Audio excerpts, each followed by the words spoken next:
Hola, tengan muy buenas tardes todos. Bueno, para mí, como siempre, María Elena Loría, es un placer compartir con ustedes todas estas bendiciones y estar en la cita con el Señor todos los jueves a las 3 de la tarde para poder compartir con ustedes todas estas enseñanzas sobre todo este tema tan importante que es la historia de Jesucristo cuando Él estuvo aquí en la tierra, que para nosotros es un ejemplo a seguir, es un cúmulo de enseñanzas para poder llevar una vida mejor de la que llevamos y que con Él todo lo podemos y que siempre estamos tomados de su mano para poder salir adelante. Ese es lo principal. Así es que entonces comparto con ustedes un tema más de esta vida tan maravillosa de líderes, de todos los líderes, del Rey de Reyes y de nuestro Salvador. Así es que hoy vamos a ver, hemos hallado al Mesías. Y siempre dentro del tema, el deseado de toda la gente. Y como siempre a través de YouTube, Laicos en Acción y a través de Radio Costa Rica. Así es que entonces esperamos que todos ustedes estén de acuerdo en asistir a la cita tan importante de que el Señor nos está invitando a asistir, y nada más y nada menos es con el amor de todos los amores que pueden existir en el mundo. Así es que entonces los invito todos los jueves a que se sumen a este tema tan importante. Bueno, vamos a elevar una plegaria al Señor y espero que ustedes la compartan conmigo para que podamos hacerlo de la mejor manera posible. Inclina su rostro donde quiera que esté y ore conmigo. Amantísimo Padre Celestial, estamos delante de tu presencia para alabarte, para bendecirte, para adorarte y para darte gracias, Padre eterno, por todas estas bendiciones que nos das, por tu eterno poder y deidad, porque prometiste estar con nosotros y lo has cumplido, Señor, porque tus promesas siempre las cumples, porque no te desmientes ni te arrepientes, Señor, y siempre estás en la mejor disposición de estar a la par de los que te creemos en ti y de los que te amamos. Gracias, Padre, por tus dádivas, por todas las bendiciones que nos das, y hoy estamos recibiendo una más. Gracias, Padre, en el nombre de Cristo Jesús. Amén. Amén. Bueno, pues hoy vamos a ver, hemos hallado al Mesías. Este tema fue,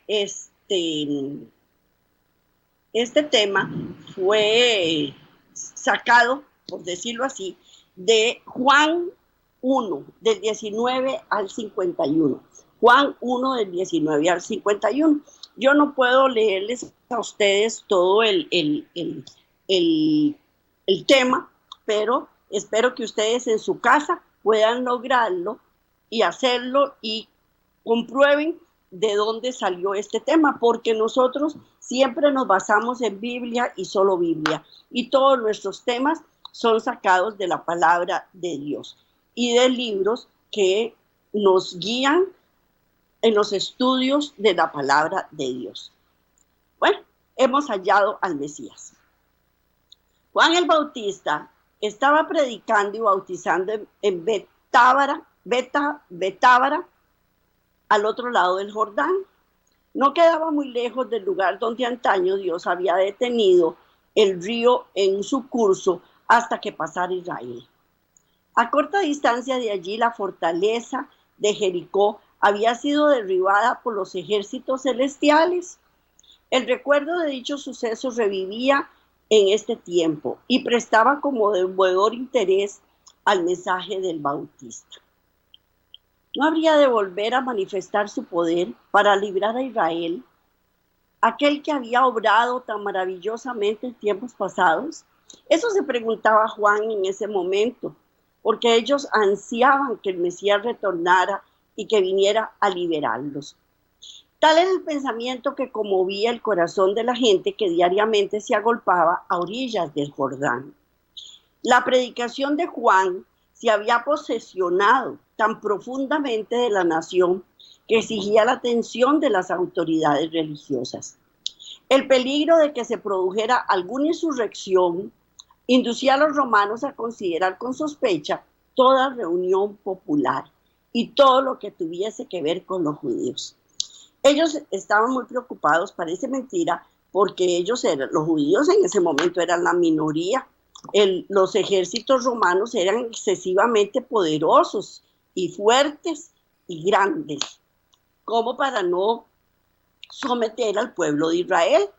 Pero Dios estaba con ellos y todo el mundo sabía que por la historia, que quien se opusiera al pueblo de Israel perdía porque Dios estaba con ellos y eso era lo que temían.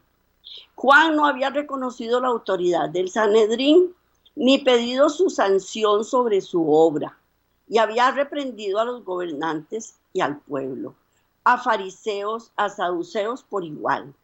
Sin embargo, el pueblo le seguía ávidamente. El interés manifiesto en su obra había manifestado diferencia. El Sanedrín estimaba que por enseñar en público se hallaba bajo su jurisdicción. Entonces, había un gran problema. Había un gran problema en este momento porque ni los romanos querían que Juan el Bautista predicara porque reunían la gente alrededor, se conglomeraba la gente alrededor del río Jordán, donde él estaba bautizando, pero tampoco los del Sanedrín y las altas jerarquías de los israelitas deseaba que esto ocurriera, porque para ellos era insubordinación. Todo tenía que estar regido y regulado a través de los altos dirigencias de los israelitas. Ese cuerpo estaba compuesto de miembros elegidos del sacerdocio. Estamos hablando del Sanedrín. Estaba compuesto de miembros elegidos del sacerdocio y de entre los principales gobernantes y maestros de la nación. El sumo sacerdote era quien lo presidía. Por lo general, todos sus miembros debían ser hombres de edad provecta, o sea, ancianos, deberían ser ancianos, aunque no demasiados seniles, ¿verdad? Hombres de saber, no solo versados en la religión e historia de los judíos, sino en todo el saber en general. Debían ser sin defecto físico y hombres casados, además padres, pues así era más probable que fueran humanos y considerados. Bueno, de eso no tenían mucho, pero así lo demandaban las leyes judías. Su lugar de reunión era un departamento anexo al pueblo de Jerusalén. En el tiempo de independencia de los judíos, el Sanedrín era la corte suprema de la nación y poseía autoridad secular tanto como eclesiástica. O sea, ellos mandaban en lo religioso y en lo civil también cuando este, este, mm, ellos tenían independencia, pero en este momento no lo podían hacer porque ellos estaban bajo el imperio romano. Aunque en el tiempo de Cristo se hallaba subordinado a los gobernadores romanos, ejercía todavía una influencia poderosa en los asuntos civiles y religiosos. Era difícil para el Sanedrín postergar la investigación de la obra de Juan. Algunos recordaban la revelación dada a Zacarías en el templo y su profecía de que era un hijo del heraldo del Mesías. En los tumultos y cambios de 30 años, estas cosas habían sido en gran parte olvidadas. Ahora la conmoción ocasionada por el ministerio de Juan la traía a la memoria a la gente. Hacía mucho tiempo que Israel no había tenido profeta. Hacía mucho tiempo que no había realizado una reforma como la que se presenciaba. El llamamiento a confesar los pecados parecía nuevo y sorprendente. Muchos entre los dirigentes no querían ir a oír las invitaciones y denuncias de Juan por temor a verse inducidos a revelar los secretos de sus vidas. Sin embargo, su predicación era un asunto directo del Mesías. Era bien sabido que las 70 semanas de la profecía de Daniel, que incluían el advenimiento del Mesías, estaban por terminar. Era tal el entusiasmo popular que el Sanedrín se vería pronto obligado a sancionar o a rechazar la obra de Juan. El poder que dicha asamblea ejercía sobre el pueblo estaba ya decayendo. Era para ello un asunto grave saber cómo mantener su posición. Esperando llegar a alguna conclusión, enviaron al Jordán una delegación de sacerdotes y levitas que se entrevistaron con el nuevo maestro. O sea, era algo increíble lo que estaba ocurriendo. Los miembros del Sanedrín estaban perdiendo poder. Los estudios dictaban que ya estaba a término la profecía de las 70 semanas, que ya era el momento en que el Cristo iba a venir a este mundo, el Mesías iba a venir a este mundo. Así es que para ellos era algo sumamente complicado en esas circunstancias. Cuando los delegados llegaron, había una multitud congregada que escuchaba sus palabras, con aires de autoridad, destinado a impresionar a la gente y a inspirar deferencia al profeta. Llegaron los altivos rabinos. Recordemos que ellos eran príncipes y que eran altivos, eran ricos, eran los que tenían más dinero en ese momento dentro de los judíos. Y eso les daba muchas ínfulas, como decimos nosotros. Con un movimiento de respeto, casi de temor, la muchedumbre le dio el paso. Los notables, con lujosa vestimenta y con el orgullo de su posición y poder, se llegaron ante el profeta al desierto. Y le preguntaron, ¿tú quién eres? Le preguntaron a Juan, ¿tú quién eres? Y él dijo, yo no soy el Cristo, contestó Juan, sabiendo lo que ellos pensaban. ¿Qué pues? ¿Eres tú Elías? No, tampoco lo soy, respondió Juan. ¿Eres tú el profeta? No, tampoco. Entonces, ¿quién eres? Así, como humillándole. ¿Qué está haciendo usted aquí? Usted no tiene que hacer absolutamente nada aquí. Nosotros, lo que viene es entorpecer los problemas que tenemos, porque tenemos problemas con los romanos, tenemos problemas de que no podemos hacer reuniones de ninguna clase, y usted está aquí haciendo problemas. Eso es lo que querían decir. Como cuando uno le pregunta a una persona, ¿y usted quién es? ¿Por qué me viene a decir esas cosas a mí? Eso era lo que ellos estaban haciendo. Para que demos respuesta a los que nos enviaron, ¿qué dices de ti mismo? Yo soy la voz que clama en el desierto, contestó Juan. Enderezad el camino del Señor, como dijo Isaías el profeta. El pasaje al que se refirió Juan es la hermosa profecía de Isaías. Y vamos a leer Isaías 40, del 1 al 5. Isaías 40, del 1 al 5. Primero vamos a leer del 1 al 3 y después del 4 al 5. Consolaos, consolaos, pueblos míos, dice vuestro Dios. Hablad al corazón de Jerusalén y decidle a voces que su tiempo es ya cumplido, que su pecado es perdonado, que doble ha recibido de la mano de Jehová por todos sus pecados.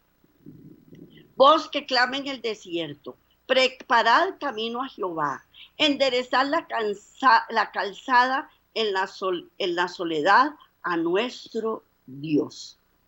Vamos a leer ahora del 4 al 5. Isaías 40, del 4 al 5. Todo valle se ha alzado, bájese todo monte y collado, y lo torcido se endurece, y lo áspero se allana. Y se manifestará la gloria de Jehová, y toda carne juntamente le verá, porque la boca de Jehová ha hablado. Ha hablado.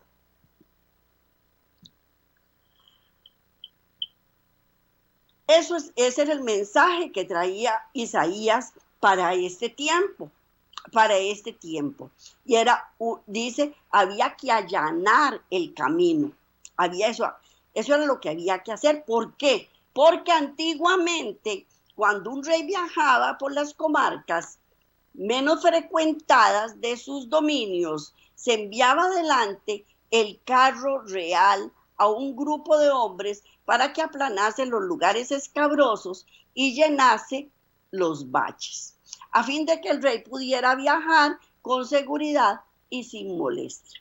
Y como este iba a ser el rey de reyes y señor de señores, entonces había que allanarle el camino. Y eso era lo que Juan estaba haciendo, allanándole el camino al Señor, pero no lo estaba haciendo en una forma física, sino lo estaba haciendo en una forma espiritual.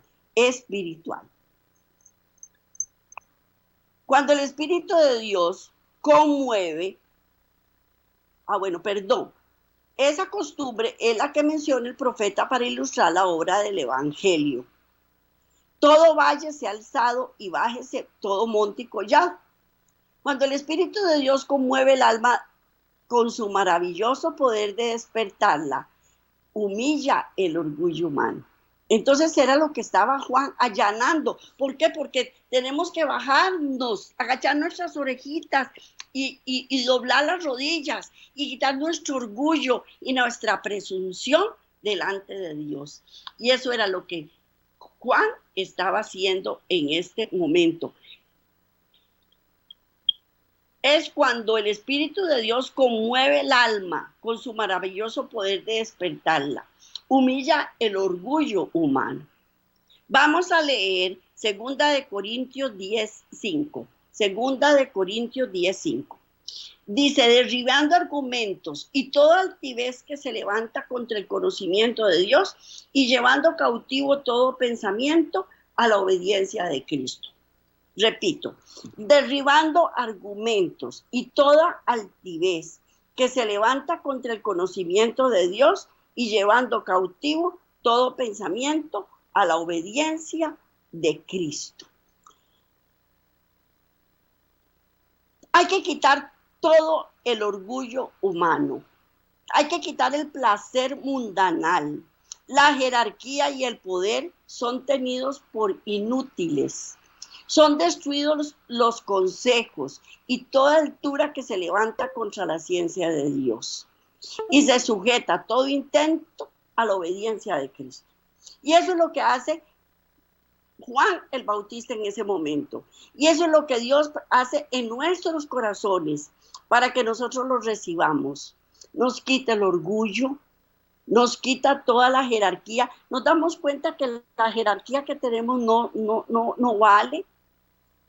Todo es inútil. Todos los consejos son inútiles.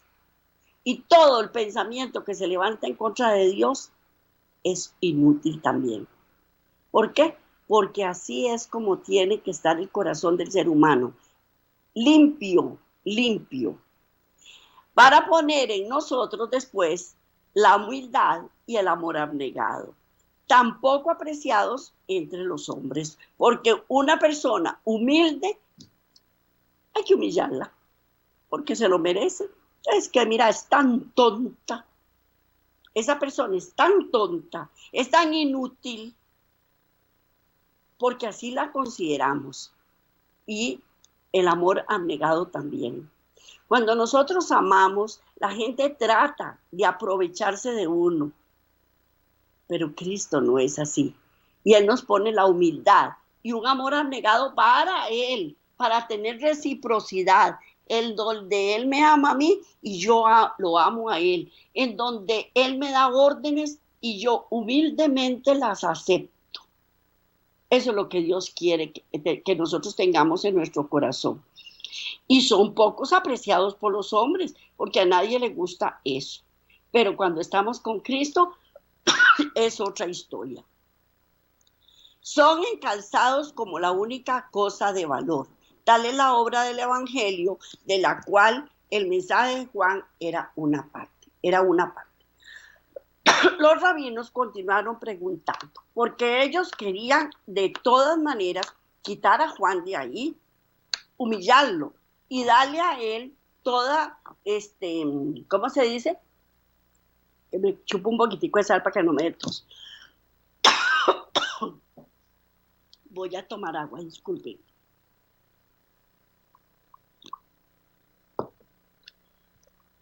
Los rabinos continuaron preguntando, entonces, ¿por qué bautizas si tú no eres el Cristo? Ni eres Elías, ni eres el profeta. Las palabras el profeta se referían a Moisés, ¿Por qué? Porque ellos tenían gran admiración por Moisés. Y para ellos no había existido un profeta como Moisés, porque los liberó de la esclavitud del pueblo de Egipto.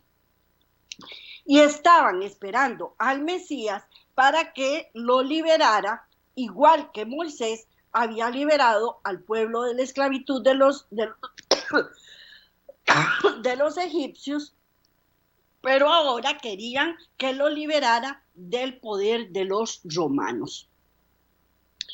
Los judíos se habían inclinado a creer que Moisés sería resucitado de los muertos y llevado al cielo.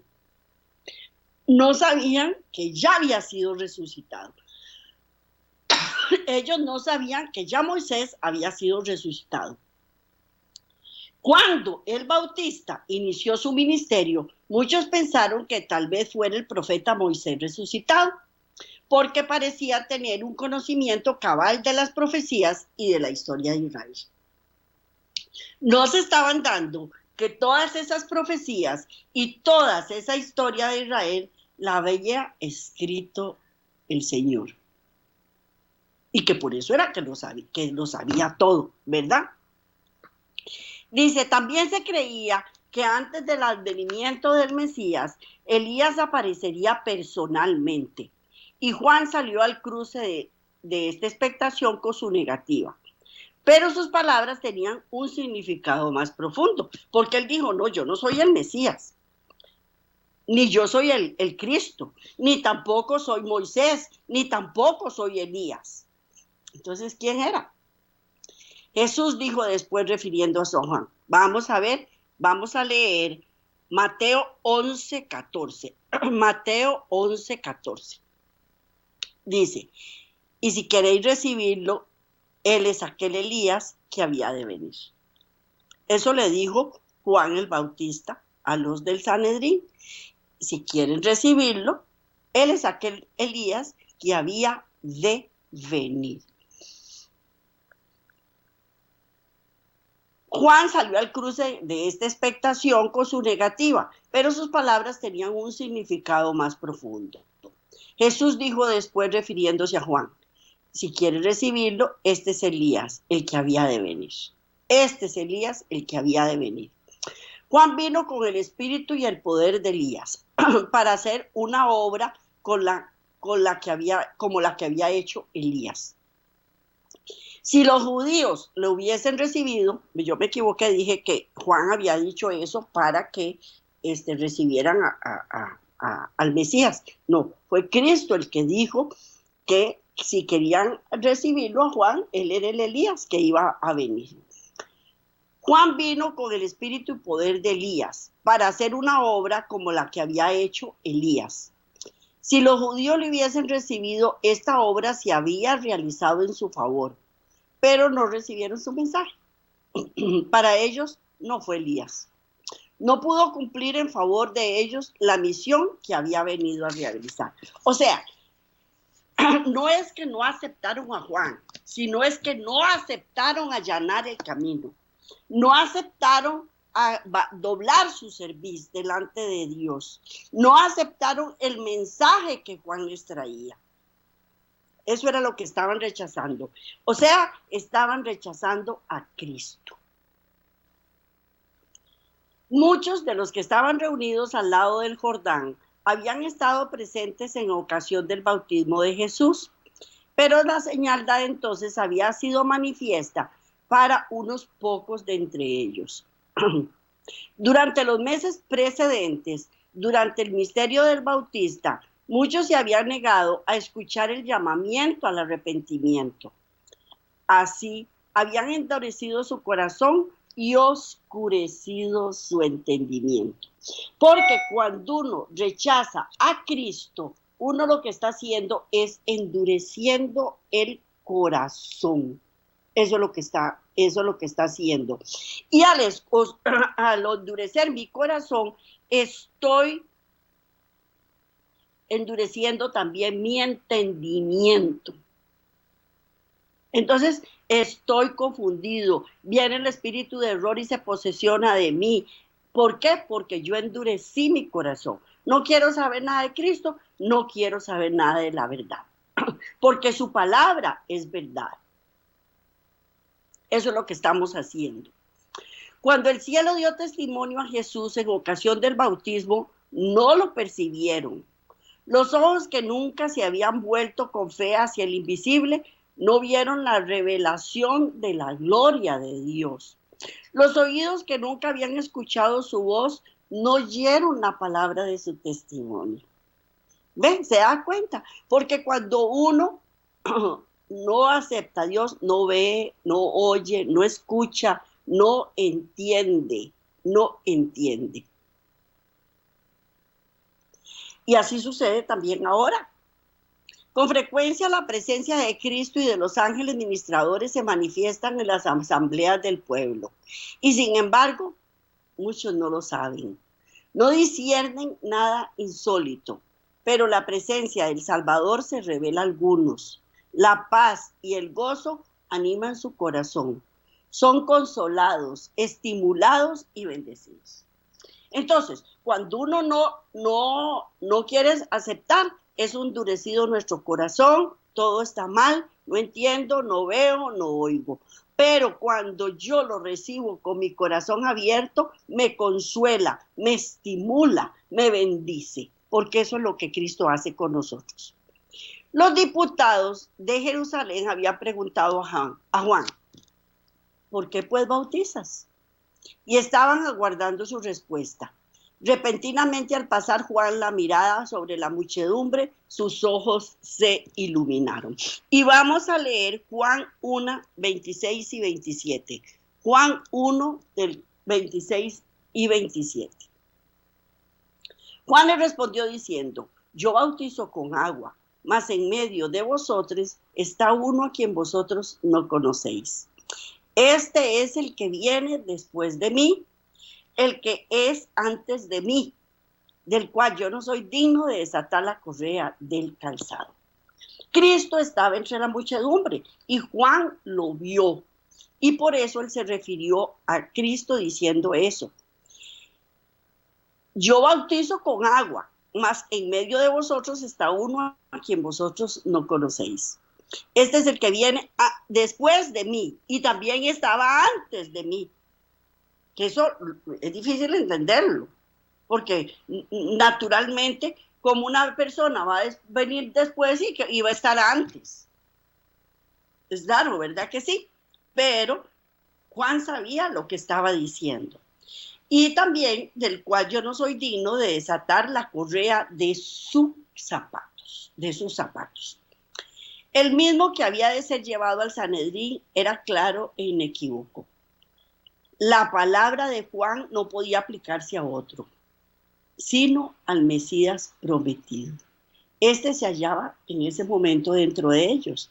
Con asombro los sacerdotes y los gobernantes miraban alrededor suyo esperando descubrir aquel que había dicho Juan, pero no se distinguía entre la multitud. Ellos esperaban, seguro me imagino, un hombre fuerte, como dicen ahora los muchachos, fitness, lleno de músculos, y un guerrero que venía a pelear por su pueblo. Y sin embargo, no fue. Ya se les había olvidado cuando ellos salieron de Egipto, porque cuando ellos salieron de Egipto no fue con la fuerza de hombre que ellos lograron hacerlo, fue con el poder de Dios que ellos lograron salir de ahí. Y a ellos se les había olvidado todo eso.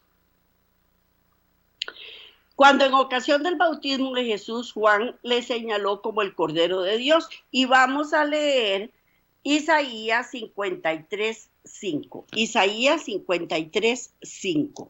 Dice así: mas él, herido, fue por nuestras rebeliones, molido por nuestros pecados. El castigo de nuestra paz fue sobre él, y por sus llagas fuimos nosotros curados.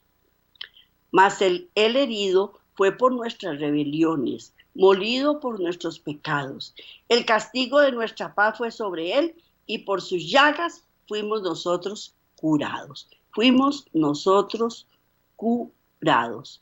Ese era Cristo, Jesús.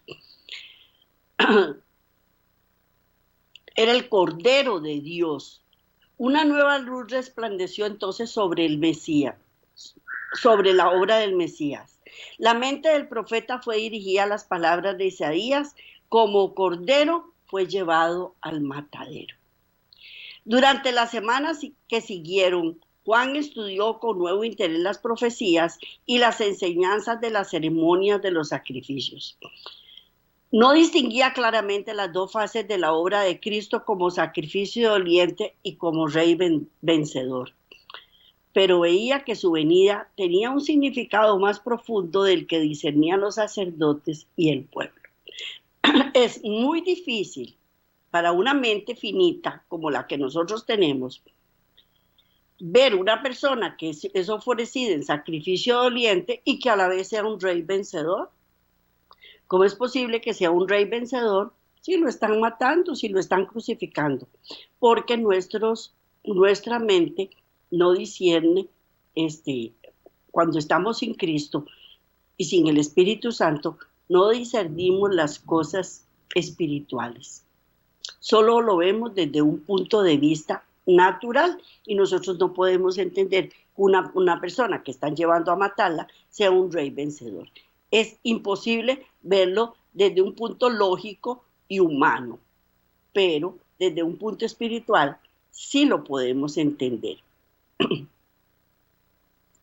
Pero veía que su venida tenía un significado más importante de lo que él creía. Y cuando vio a Jesús entre la muchedumbre, al volver él del desierto, esperó confiadamente que daría al pueblo alguna señal de su verdadero carácter. Casi impacientemente esperaba oír al Salvador declarar su misión.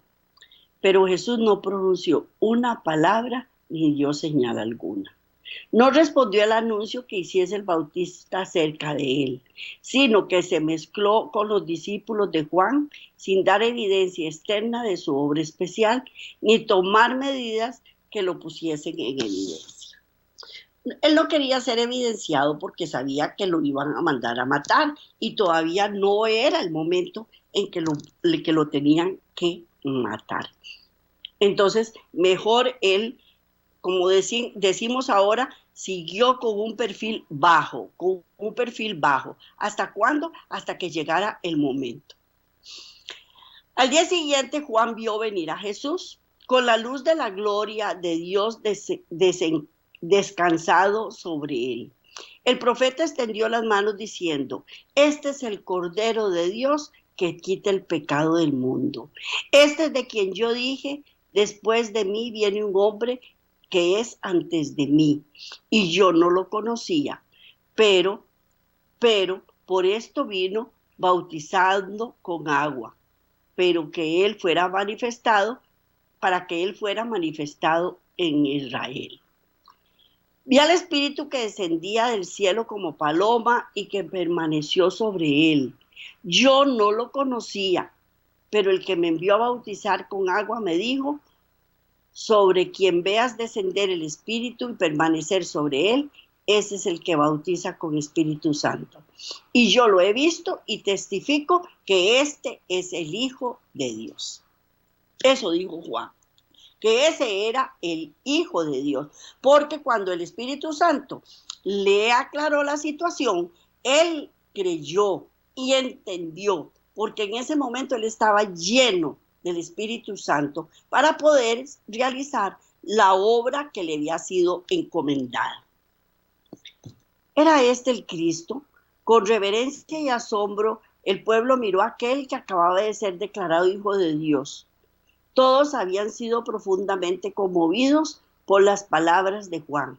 Les había hablado en el nombre de Dios. Le habían escuchado día tras día mientras reprendía sus pecados, y diariamente se había fortalecido en ellos la convicción de que era enviado del cielo.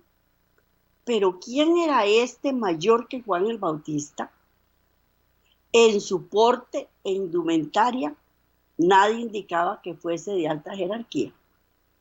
Aparentemente era un personaje sencillo, vestido como ellos, con humilde vestimenta de los pobres. Así se presentó Cristo Jesús. Ahora, nada más imagínense la cara que él traía si venía llegando del desierto, en donde había ayunado 40 días y 40 noches. Aunque los ángeles de Dios también lo habían sustentado, pero no dejaba de verse en su cuerpo el ayuno que él había tenido. Había entre la multitud algunos de los que en ocasión del bautismo de Cristo habían contemplado la gloria divina y oído la voz de Dios. Pero desde entonces el aspecto del Salvador no había cambiado mucho. En ocasión de su bautismo habían visto su rostro transfigurado por la luz del cielo. Ahora estaba pálido, cansado y demacrado, y fue reconocido únicamente por el profeta Juan. Él venía demacrado, cansado. Imagínense nada más lo que es estar 40 días y 40 noches en el desierto sin tomar agua ni probar bocado y tentado por el diablo. En una lucha espiritual increíble. Nadie lo podía reconocer. Y venía del desierto. ¿Cómo creen que venía vestido? Había entre la multitud algunos de los que en ocasión del bautismo de Cristo habían contemplado la gloria divina y oído la voz de Dios. Pero este hombre que se les estaba apareciendo, nada tenía que ver con lo que ellos esperaban. Pero al mirarle, la gente vio un rostro donde la compasión divina se aunaba con la conciencia del poder.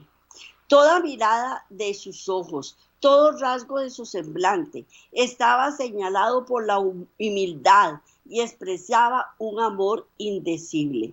Parecía rodeado por una atmósfera de influencia espiritual.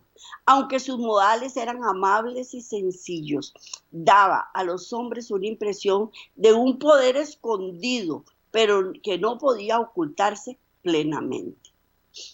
Este era aquel a quien Israel había esperado tanto tiempo.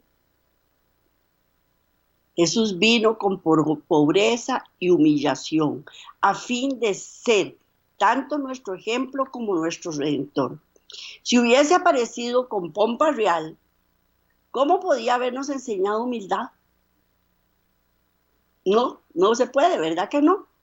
¿Cómo podía habernos presentado verdades tan terminantes en el Sermón del Monte? ¿Dónde habría quedado la esperanza de los humildes en esta vida? Si Jesús hubiese venido a morar como rey entre los hombres, hubiera gobernado para los altos dirigentes, para los altos mandatarios, lo hubieran aceptado, lo hubieran invitado a cenar y lo hubieran llevado de aquí para allá con toda la pompa y la gloria. Y los humildes, que eran la mayoría, los pobres, los enfermos, los necesitados, ¿dónde hubieran quedado? Sin embargo, para la multitud parecía imposible que el ser designado por Juan estuviese asociado con sus sublimes esperanzas. Así muchos quedaron chasqueados y muy perplejos. La palabra que los sacerdotes y rabinos tanto habían deseado oír, a saber que Jesús estaría ahora en el reino de Israel. Y todavía no habían sido pronunciadas estas palabras. Tal rey había estado esperando por él y velaban. A un rey tal estaban dispuestos a recibir, pero no querían aceptar a uno que se tratase de establecer en su corazón un reino de justicia y de paz. Ellos no querían nada de eso para ellos, no querían nada de eso. Ellos lo que querían era un hombre fuerte, valiente, que los sacara del rollo en que estaban metidos, y no se estaban dando cuenta que en ese rollo que estaban metidos había sido consecuencia de su pecado, pero no lo querían reconocer. Al día siguiente, mientras dos discípulos estaban cerca, Juan volvió a ver a Jesús entre el pueblo. Otra vez se iluminó el rostro del profeta con la gloria del invisible, mientras exclamaba: he aquí el Cordero de Dios. Perdón, voy a tomar agua. Las palabras conmovieron el corazón de los discípulos. Ellos no las comprendían plenamente. ¿Qué significaba el nombre que Juan había dado, Cordero de Dios? Juan mismo no lo había explicado. Ellos no entendían por qué las profecías no habían sido debidamente enseñadas por los altos dirigentes. Entonces no entendían qué era el significado de todas esas palabras. Dejando a Juan, se fueron en pos de Jesús. Uno de ellos era Andrés, hermano de Simón. El otro era Juan, el que iba a ser el evangelista. Estos fueron los primeros discípulos de Cristo. Movidos por un impulso irresistible, siguieron a Jesús. Ansiosos de hablar con él, aunque asombrados y en silencio, abrumados por el significado del pensamiento. ¿Es este el Mesías?, se preguntaban. Jesús sabía que los discípulos le seguían. Eran las primicias de su ministerio y había gozo en el corazón del Maestro Divino al ver a estas almas responder a su gracia. Sin embargo, volviéndose, les preguntó: ¿qué buscáis? ¿Quería dejarlos libres para volver atrás o para expresar su deseo? Ellos eran conscientes de un solo propósito. La presencia de Cristo llenaba su pensamiento. Exclamaron: Rabí, ¿dónde moras? En una breve entrevista a orillas del camino, no podían recibir lo que anhelaban. Deseaban estar a solas con Jesús, sentarse a sus pies y oír sus palabras. Y les dice: venid, ved. Vinieron y vieron dónde moraba y se quedaron con él aquel día. Nada más imagínense lo que es sentir ese amor que en la mirada de Cristo se manifestaba hacia uno. Querer aprender todo lo que él sabía. Ansiosos de saber, de conocimiento, de todas las verdades que les habían sido ocultas por los altos dignatarios del Sanedrín. Si Juan y Andrés hubiesen estado dominados por el espíritu incrédulo de los sacerdotes y gobernantes, no se habrían presentado como discípulos a los pies de Jesús. Habrían venido a él como críticos para juzgar sus palabras. Muchos cierran así las puertas a las mejores oportunidades, y no sucedió así con estos primeros discípulos. Habían respondido al llamamiento del Espíritu Santo, manifestado en la predicación de Juan el Bautista. Ahora conocían la voz del Maestro Celestial. Para ello las palabras de Jesús estaban llenas de refrigerio, verdad y belleza. Todo como Dios lo hace perfecto. Todo lo que Él dice está lleno de refrigerio, verdad y belleza. Y cuando nosotros lo seguimos, nos llena nuestra vida de refrigerio, verdad y belleza. Una iluminación divina se derramaba sobre las enseñanzas de las escrituras del Antiguo Testamento y los multilaterales temas de la verdad se destacaban con una nueva luz. Ya no eran las palabras que les enseñaban los altos dirigentes, llenas, mezcladas, mentiras con verdad. No, ahora era la verdad plena y todo lo iban a ver desde una nueva perspectiva.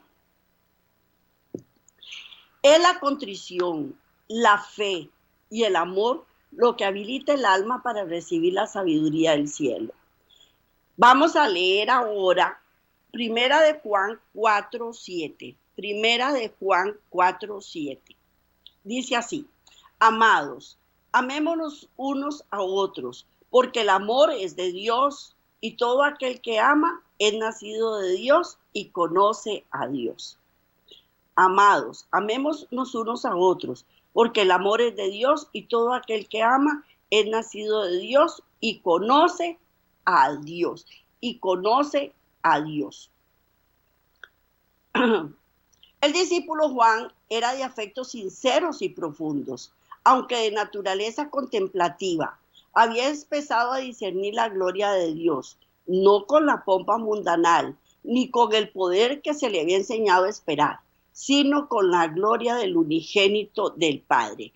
Y vamos a leer Juan 1:14. Juan 1:14. Dice: y aquel verbo fue hecho carne y habitó entre nosotros y vimos su gloria, gloria como del unigénito del Padre, lleno de gracia y de verdad. Lleno de gracia y de verdad. Estaba absorto en la contemplación del maravilloso tema. Andrés trató de impartir el gozo que llenaba su corazón. Yendo en busca de su hermano Simón, exclamó: hemos hallado al Mesías. Simón no se hizo esperar. Él también había oído la predicación de Juan el Bautista y se apresuró a ir hacia el Salvador. Jesús leyó su carácter y su historia, su naturaleza impulsiva, su corazón amante y lleno de bondad, su ambición y confianza en sí mismo. La historia de su caída, su arrepentimiento, sus labores y su martirio. El Hijo del Salvador dijo: tú eres Simón, hijo de Jonás. Tú serás llamado Cefas, que quiere decir piedra. Apenas lo vio, lo reconoció. Al siguiente día, Jesús quiso ir a Galilea y allí se encontró con Felipe y llegó y le dijo: sígueme. Y Felipe obedeció el mandato y enseguida se puso a trabajar para Cristo. Felipe fue y llamó a Natanael, que él también había estado entre la muchedumbre cuando Juan el Bautista señaló a Jesús como el Cordero de Dios. Y al mirar a Jesús, Natanael quedó desilusionado. ¿Podía ser el Mesías ese hombre que llevaba señales de pobreza y de trabajo? Sin embargo, Natanael no podía decidirse a rechazar a Jesús, porque el mensaje de Juan le había convencido en su corazón. Cuando Felipe lo llamó, Natanael se había retirado a un tranquilo huerto para meditar sobre el anuncio de Juan y profecías concernientes al Mesías. Estaba rogando a Dios si el que había sido anunciado por Juan el Libertador, que se lo diese a conocer. Y el Espíritu Santo descendió para impartirle la seguridad de que Dios había visitado a su pueblo y había suscitado un cuerno de salvación. Felipe sabía que su amigo Natanael escudriñaba las escrituras y las profecías, y lo descubrió en un lugar de retiro mientras oraba debajo de una higuera, donde muchas veces habían orado juntos, ocultos por el follaje. El mensaje: hemos hallado a aquel de quien escribió Moisés en la ley, los profetas, pareció a Natanael una respuesta directa a su oración. Pero la fe de Felipe era un vacilante. Añadió con cierta duda: Jesús, el hijo de José de Nazaret. Los prejuicios volvieron a levantarse en el corazón de Natanael y exclamó: ¿de Nazaret puede salir algo bueno? Y ahí puede haber algo bueno. Y Felipe no entró en controversia. Dijo: ven y ve. Jesús vio venir hacia Natanael y le dijo: he aquí un verdadero israelita, en el cual no hay engaño. Sorprendido, Natanael exclamó: ¿de dónde me conoces? Respondió Jesús y díjole: antes que Felipe te llamara, cuando estabas bajo la higuera, te vi. Cristo lo sabe todo, Él lo sabe todo. Él conoce su historia, su vida, conoce la mía, conoce mis antepasados, conoce toda mi descendencia, Él la conoce. Y Él se va encontrando poquito a poco con todos sus discípulos, los va llamando y ellos obedecen a ese amor y con el ansia de aprender. Esto fue suficiente. El Espíritu Divino que había dado testimonio a Natanael en su oración solitaria debajo de la higuera le habló ahora en las palabras de Jesús. Aunque presa de la duda y cediendo en algo al prejuicio, Natanael había venido a Jesús con un deseo de oír la verdad y ahora su deseo estaba satisfecho. Su fe superó a la de aquel que le había traído a Jesús y respondió y dijo: Rabí, tú eres el Hijo de Dios, tú eres el Rey de Israel. Y viendo y juzgando por sí mismo, llegó a ser discípulo. Como Natanael, necesitamos estudiar la palabra y necesitamos pedir iluminación del Espíritu Santo. Y necesitamos allanarle el camino a Jesús. Tenemos que agachar nuestra cerviz, quitarnos nuestras ínfulas, quitarnos nuestra vana manera de vivir. Y si tenemos rangos en puesto y jerarquías, debemos ser humildes también. Y aunque no la tengamos, porque hay muchas personas que creen que ser pobre es ser humilde. No, ser humilde es reconocer nuestros pecados delante de Cristo Jesús y reconocer que somos dependientes de Él. Con el llamamiento de Juan, de Andrés, Simón y Felipe y Natanael, empezó la fundación de la iglesia cristiana. Y debemos llamar a nuestros parientes y a nuestros amigos y vecinos. Y su promesa es: y te daré y daré a ellas. Vamos a leerlo en Ezequiel 34, 26. Y daré bendición a ellas y a los alrededores de mi collado, y haré descender la lluvia en su tiempo, lluvias de bendición serán. Y en Proverbios 11:25, el alma generosa será prosperada, y el que saciare, él también será saciado. Él también será saciado. Esta es la palabra de Dios. Debemos pregonarla para recibir lluvias de bendiciones. Y también yo estoy saciando a otras personas de su deseo de conocimiento de la palabra de Dios, y también Él me sacia a mí trayéndome nuevas palabras. Esta es una gran bendición. No nos perdamos. Y así como dijo el apóstol, hemos hallado al Mesías. Digamos nosotros también, hemos hallado al Mesías. Y ahora está en mi corazón. Y Él va a dirigir mis pasos. Y Él es el Rey de Reyes y Señor de Señores. Y voy a permitir que Él dirija mi vida. Porque en Él vamos a encontrar refrigerio, vamos a encontrar gozo, vamos a encontrar todo lo que necesitamos. Porque buscamos primero el reino de Dios y su justicia, y todo lo demás es añadido. Bueno, pues este es el tema que les traía para hoy. Que el Señor me los bendiga grandemente. Nos vemos la próxima semana, si Dios quiere, y bendiciones para todos. Y yo amo esa cruz, no murió.